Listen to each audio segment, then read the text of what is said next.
Today we're going over where we're at on the rebuild of Project Silverado, what the parts we're using, and what the future plans and goals are, so stick around.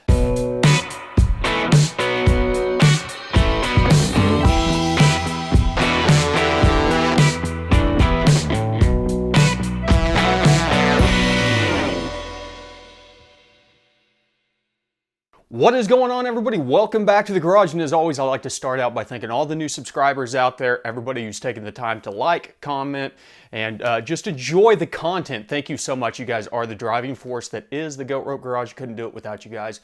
On top of that, I have to always thank both our patrons and our sponsors.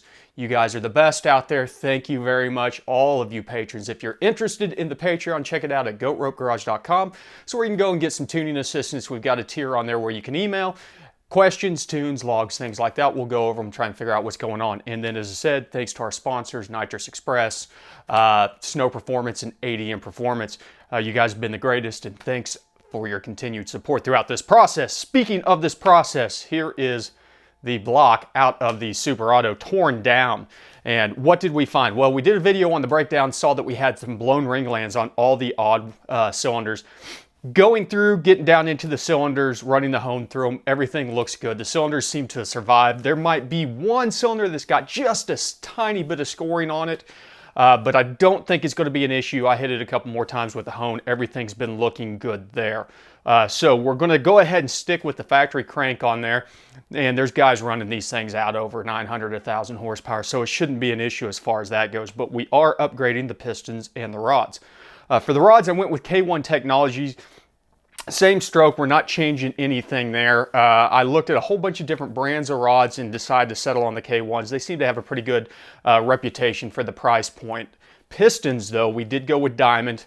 And as far as I know, Diamond's about the only people out there so far for the L83 that make different compression height pistons. So we are actually stepping this down from the factory 11.5 to 1 down to a 9.7 to 1 compression ratio, which will be nice. It'll allow us to run more boost, and then on top of it, we should lower our boost on the current pulley that we're at. We were around 20 PSI with our setup. We're gonna see that drop quite a bit. I'm hoping at least 2 or 3 PSI with the setup, because we are going in and swapping out the cam while we've got it apart. Thank you for everybody that pointed out the fact that the lobes for the AFM cylinders are a little bit different, and it would actually read low on compression if you were to run those with standard lifters, and which then gives you misfire codes down low and just causes drivability problems.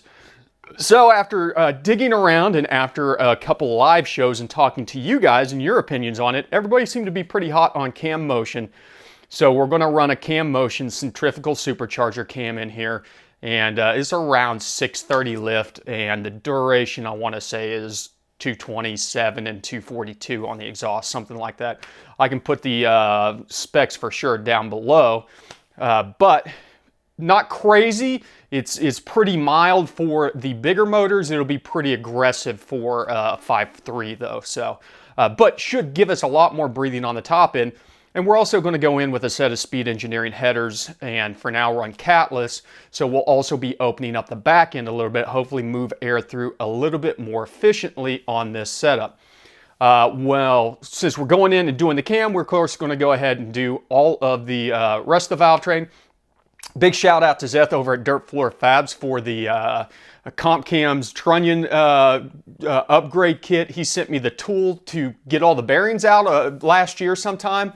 It's been sitting on the shelf. I used it today to push all the bearings out, and I'm going to use it to install the new captured bearing Trunnion upgrade. So thanks again. Go check out his channel. You can find it if you go to tuning101.com. It'll be over on the right at Friends of the Garage. Dirt Floor Fab, thanks again. Made the job super easy. I got all the bearings out of all the Trunnions in like 20 minutes. So that kit will be showing up here in the next couple days. Then on top of it, we went ahead and did springs and retainers. I got just a smoking deal on a set of the Comp 700 lift springs with titanium retainers. Let's just say that the deal I got, they were about 1/3 of the retail price for a brand new set. I just couldn't pass it up. And on top of it, they got a little bit more spring force than a lot of the 660 sets that you see out there that guys end up going to. So should help to make sure that we don't have any valve float, because I have a sneaking suspicion on this setup we're going to want to take this thing up a little bit past 6,000 RPM because we're going to be building peak power beyond that point with this setup. While we're in there, we're going to go ahead and throw new push rods in, upgraded chromoly push rods. We're putting Morel lifters in. We're going over to an ICT billet valley cover plate, AFM delete plate. We will be using a lockout kit on the cam. We'll be using Cam Motion's lockout kit, which is just basically, you know, the lockout block. It's the same that everybody else sells. I'd like to go over to the standard cam. It's just so expensive because you've got to spend a couple $100 on the front plate and the gears and stuff like that. It's a lot cheaper. Just go in there. And I don't think anybody's really had any issues just doing the phase lockout on it that way. So we're going to go ahead and do that. And that's kind of where we're at right now. I'm waiting on the rod bearings to come in so we can check clearances on the rod bearings. I've already gone through all the rods, pistons, rings, pin combination, weighed them all out, and at the end of the day, everything was within 0.6 grams from the heaviest set to the lightest set. After shuffling things around, we're looking really good on the rotating mass there, so should be nice and smooth. Not give us any issues, but once we get the rod bearings clearanced, we can go ahead and get the pistons and rods installed in this thing and get ready to start really buttoning this thing back together. We're to that point where we're just constantly waiting on parts. Luckily, things have started to speed back up, but I have a sneaking suspicion we'll be waiting on the cam to get this thing back in. But until then, we can start bolting everything back together.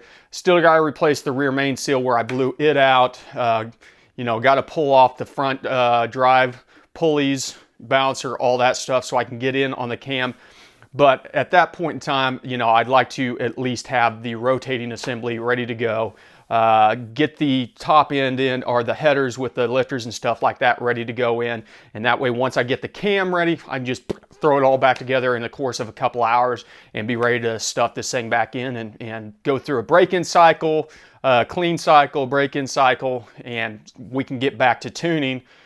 Because I'm anxious to get this thing back out to the track as soon as possible. But hopefully I'm not really missing anything. I'm trying to think of anything else that we're doing in the process. It's a lot. It's going to be very interesting to get this thing up and running. We're changing so much on the dynamics of how this thing is going to operate by lowering the compression ratio that much and changing over to a cam with that much lift and duration. So it might be a little bit interesting trying to get this thing dialed in.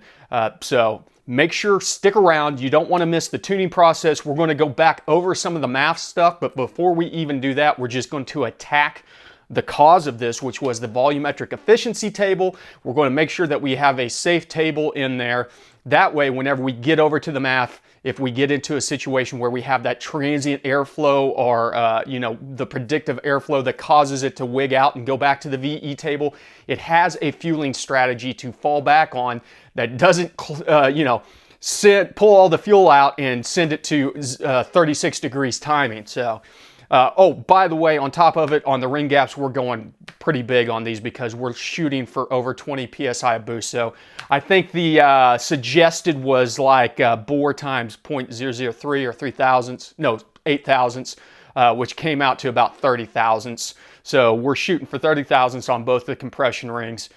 Should give us plenty of space, especially because we don't really have cylinder temperature issues. I don't think that we're going to have much of an issue with butting rings, but we're definitely giving us enough gap that whenever we're getting up into the higher boost levels and things like that, because you know, we're getting this thing built not only so we can run as much as we were, but to run more boost. The idea is I've got a smaller pulley for this thing. This F1A is good out to what, 32 pounds of pressure or something like that, maybe even 36 and 1200 horsepower. So we want to get as much out of the head unit as possible.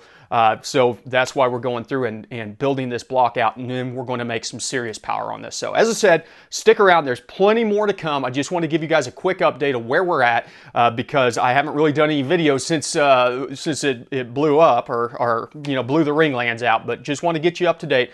Got any questions, comments, suggestions, hit up the comments down below. Thanks for stopping by the garage. You know the drill. Always be tuning.